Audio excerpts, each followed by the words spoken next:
घन किसे कहते हैं? पहला क्वेश्चन घन किसे कहते हैं और आंसर एक ये वीडियो हो रहा है। जब एक संख्या को स्वयं उसी से 3 बार गुना किया जाता है तो प्राप्त संख्या संख्या का घन कहलाती है।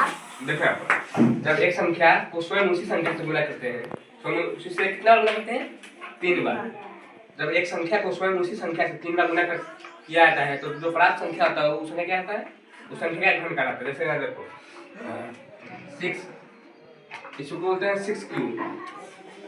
6 क्यूब तो इसका मतलब क्या है? 6 को हम 3 बार गुना करेंगे। 6 गुने 6 गुने 6 6 36 36 216 कितना आएगा? 216। ये हो गया, इसका घन हो गया। ठीक है, घन किसे कहते हैं? समझ में आ गया? जब एक संख्या को स्वयं उसी से 3 बार गुना किया जाता है तो जो प्राप्त संख्या तो प्राप्त संख्या दी गई संख्या को हम घन करते हैं। जैसे यहाँ पर देखो 5 का घन निकालेंगे। 5 का घन कितना आएगा? 125। 125। घनमूल किसे कहते हैं? किसी संख्या का घनमूल वह संख्या है जिसे आपस में 3 बार गुना करने पर दी गई संख्या प्राप्त हो उसे घनमूल कहते हैं। घनमूल होता है कितना होगा? 6। देखो यहाँ पर घनमूल किसे कहते हैं? कि संख्या का घनमूल वह संख्या है जिसे आपस में 3 बार गुना करने पर दी गई संख्या प्राप्त हो उसे घनमूल कहते हैं। देखो घनमूल कैसे निकालते हैं? घनमूल कैसे निकालते हैं? अब आज में द्वारा निकालते हैं। घनमूल कैसे निकालते हैं? जैसे 512 हो गया। 512 किसका घनमूल है पता है? देखो हम लोग निकालेंगे। 2 से लाएंगे 2 2 4 2 5 10 2 12। 2 से लाएंगे 128। 2 से लाएंगे फिर 64 आएगा। 32 कोई दिक्कत ना। 8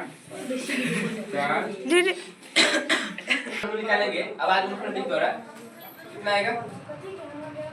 512। हाँ 512 घनमूल निकालेंगे यहाँ देखो 2 कितने वाला है? 2 कितने वाला है?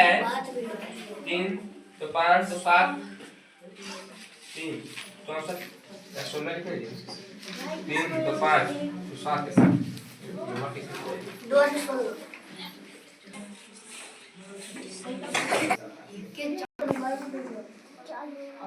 एक 112 का आवाज में छोटे बीज द्वारा घनमूल निकालेंगे। देखो 2 कितने बार है? 9 बार आया है।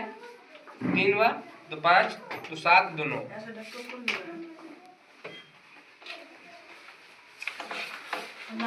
घनमूल में 3 को जोड़ा लगता है। ठीक है,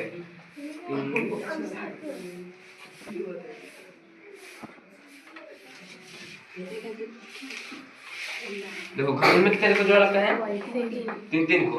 देखो 3 आएगा बाहर और फिर ये 3 हो गया। समझ गया? देखो 3 में 2 है तो 1 2 आएगा बाहर निकलेगा तो 2। जैसे 512 घनमूल कितना हो गया? 8। ठीक है, अब आज गुणनखंड विधि द्वारा घनमूल ऐसे निकालते हैं। ठीक है, घन कैसे निकालेंगे? जो संख्या देगा उस संख्या से हम क्या करेंगे? 3 उसी संख्या को 3 बार गुना कर देंगे। देखो घन किसे कहते हैं? जब एक संख्या को स्वयं उसी संख्या से 3 बार गुना किया जाता है तो प्राप्त संख्या दी गई संख्या का घन कहलाती है। ठीक है, घनमूल की संख्या को घनमूल वह संख्या जिसे आपस में 3 बार गुना करने पर दी गई संख्या प्राप्त हो उसे घनमूल कहते हैं। अब आज गुणनखंड विधि द्वारा घनमूल हम ऐसे निकालते हैं।